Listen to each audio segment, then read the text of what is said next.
PF pour LTLT Lakers tout le temps, la chaîne francophone des Lakers.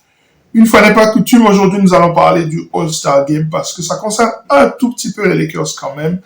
Et il y a une question beaucoup plus générale qui concerne toute la NBA. Nous allons analyser tout ça. Lakers tout le temps, c'est tout de suite.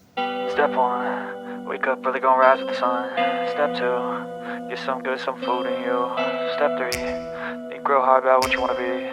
Step 4, everybody just do your thing. Wake up, today's gonna be a good day. Wake up, today's gonna be a good day.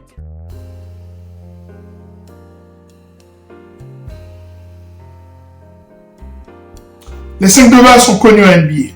Le 5 de base de l'Est et le 5 de base de l'Ouest, votés par le public et les journalistes. Qui sont ces joueurs plébiscités par le public et les journalistes? À l'Est, le 5 de base est assez classique et très intéressant, même s'il y a quand même une grosse question sur la présence de Damian Lillard dans ce 5. À côté de lui, Tyrese Haliburton. Ça, c'est sur les postes de meneur et de deuxième arrière. Et vous savez que pour le All-Star Game, on parle de joueurs de front court, donc on ne va pas décortiquer, même si on a une idée assez claire de qui sera le small forward, qui sera le power forward et qui sera le pivot. Sur le poste 3, ce sera Jason Tatum, le leader de Boston, accompagné de Giannis Antetokounmpo sur le poste 4, et sur le poste 5, a priori, Joel Embiid, s'il est en bonne santé. Je vous en parlerai tout à l'heure. Il y a une petite interrogation sur son genou. À l'Ouest, le 5 de base, là encore, est assez classique. Même s'il faut bien comprendre que la blessure de Ja Morant facilite quand même les choses pour ceux qui ont voté pour ce 5 de base. Avec Luka Doncic sur le poste 1, sur le poste 2, Shai Gilgeous-Alexander, je pense que là, il n'y a absolument aucune discussion. Et sur les postes de front court, il y a du gros, du très lourd. KD, a priori sur le poste 3, LeBron sur le poste 4 et Nikola Jokic sur le poste 5. Là encore, je pense qu'il n'y a absolument aucune discussion sur ce 5 de base, du côté de la conférence Ouest. Là où les choses se compliquent un peu, ce sera sur les réservistes. Là où je pense qu'à l'Est, les choses sont assez claires, à l'Ouest, c'est très compliqué.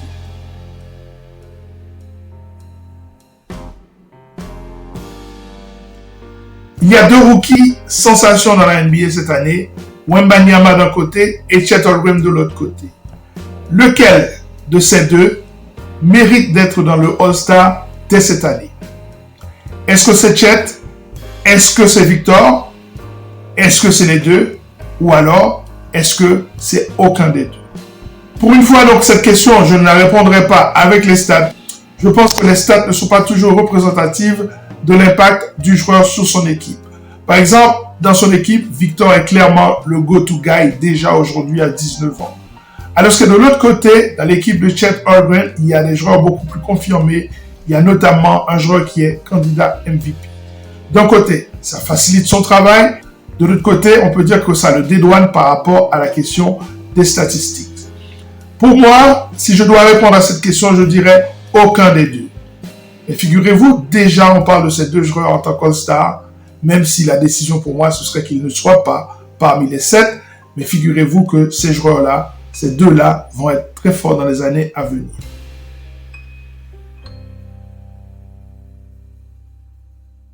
Les joueurs que je considère pouvant faire partie de ce All-Star Game, c'est évidemment Jaylen Brown, qui est le coéquipier de Tatum, qui est déjà un joueur qui, à mon sens, a un statut de All-Star clairement défini.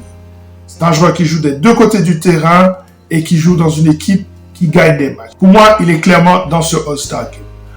À côté de lui, il y a bien sûr Donovan Mitchell. Je le prendrai aussi pour les réservistes de ce All-Star, puisque son équipe des Cavs joue très bien. Il est particulièrement intéressant pour le mois de janvier. Je pense que pour ce mois de janvier, il est rentré clairement dans les candidats MVP. À côté de lui, il y a 2 joueurs de l'équipe des Knicks de New York. Les Lakers vont les jouer très bientôt et je ne donne pas cher de leur peau, surtout si Anthony Davis n'est pas là. Dans cette équipe, Mitchell Robinson n'est toujours pas de retour. Ça fait très longtemps qu'il est blessé. Pourtant, cette équipe des Knicks continue à gagner les matchs. Les trades qu'ils ont effectués pendant cette saison ont été très bénéfiques et la défense est encore plus intéressante. Donc, Jalen Brunson et Julius Randle, pour moi, ils doivent aller à ce All-Star Game. À côté d'eux, il y a bien sûr Tyrese Maxey des Sixers, qui est la deuxième star de cette équipe des Sixers, derrière Joel, qui est un candidat à sa propre succession, s'il arrive à faire les 65 matchs qui le qualifient pour ce titre. En tout cas, ces deux joueurs sont un duo dynamique qui porte cette équipe des Sixers. À côté d'eux, j'ai pensé à deux autres joueurs. Un joueur qui pour moi est assez sous-estimé, c'est Trae Young. On l'a vu face aux Lakers il y a quelques jours, il s'est amusé. Et puis, il y a Pascal Siakam. Sur le cas Pascal Siakam, j'ai une toute petite réserve. Je ne sais pas s'il y a peut-être un joueur qui mériterait davantage, par exemple, un banquero de l'équipe d'Orlando. Est-ce que ce serait plutôt lui? Dans tout état de cause, cette équipe a besoin de renforcement dans la raquette.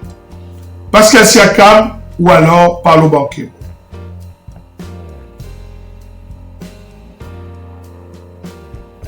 À l'ouest, les choses sont beaucoup plus compliquées. S'il est vrai que Steph Curry sera dans cette liste, derrière, c'est un peu plus compliqué. Je pense qu'il y a trois joueurs qui, à mon sens, doivent être dans les 7 réservistes. C'est Steph, c'est Anthony Edwards et puis Domantas Sabonis. Après, c'est beaucoup plus compliqué. Je vous dis les joueurs auxquels j'ai pensé. À côté de ces trois joueurs, je pense par exemple à Rudy Gobert. Est-ce que Rudy Gobert peut être dans ce All-Star? Pour moi, je trouve que c'est un peu compliqué. Même si je pense qu'il est la pierre angulaire de la défense des Wolves, qui sont deuxièmes de la conférence Ouest, qui sont premiers de la conférence Ouest. Force est de constater qu'il joue avec Anthony Edwards et aussi avec Karl Anthony Towns. Ces trois-là sont la force de cette équipe des Wolves, avec Jaden McDaniels qui est le joueur qui prend le meilleur attaquant de l'équipe adverse, un défenseur hors pair. Donc, la question de Rudy Gobert, pour moi, elle est discutable, mais je ne le prendrai pas parmi les 7. À côté de ça, il y a le cas Devin Booker. Devin Booker, à mon sens, il ne mérite pas d'être dans ce All-Star puisqu'il a raté tout le début de la saison. Donc, est-ce qu'il joue à un niveau All-Star? Bien sûr. Est-ce qu'il mérite d'être dans cette liste? Pour moi, non. À côté de lui, il y a le cas Kyrie Irving. Est-ce que Irving peut être dans ce All-Star? Pour moi, non. Parce qu'il a été particulièrement irrégulier cette saison. Je pense que quand Luka n'était pas là, on s'attendait à ce qu'il prenne les choses en main. Pour moi, il a un peu échoué dans ce rôle-là. Je ne le prendrai pas parmi les 7. À côté de lui, il y a Lauri Markkanen. C'est un joueur très intéressant des Jazz qui joue pour moi à un niveau All-Star. Moi, je le prendrai parmi les 7. À côté de lui, il y a le cas Anthony Davis. Et puis, il y a les 3 joueurs des Clippers. Harden, George et Leonard. De ces 3-là, je prendrai Leonard. Je pense que c'est vraiment leur go-to guy. C'est le gars qui peut faire la différence. Pour moi, il mérite d'être dans ce All-Star. Et pour finir avec cette liste, il y a le débat entre 2 arrières très dynamiques.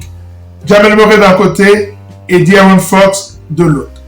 Sacramento Kings face aux Denver Nuggets. Lequel de ces deux mérite d'être dans ces 7? Pour moi, même si je respecte Jamal Murray, c'est plutôt De'Aaron Fox que je prendrai. Récapitulons les 7 réservistes.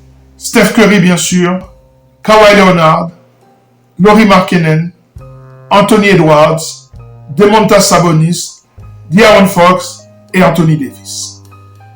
Voilà pour moi les 7 joueurs qui doivent accompagner le 5 de base à l'Ouest.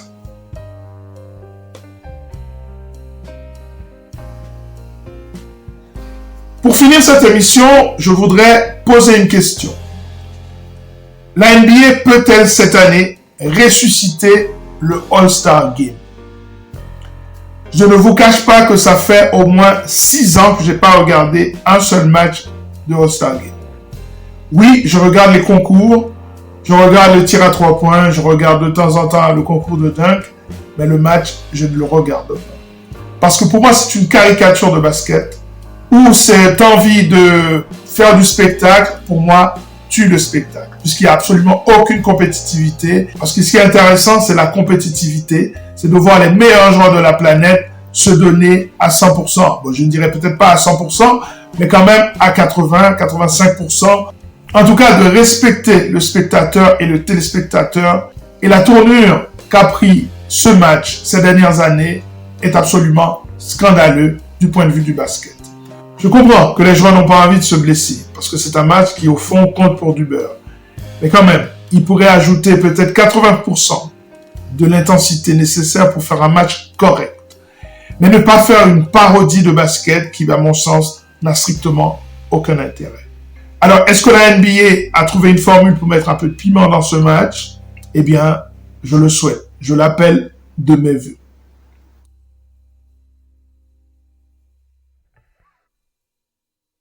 Voilà, ça est terminé pour cette émission consacrée à ce All-Star Game et la question des réservistes qui vont être choisis très bientôt pour compléter les 5 de base. À très bientôt pour une nouvelle émission consacrée au basket, à la NBA et surtout aux Lakers. À très bientôt. Ciao.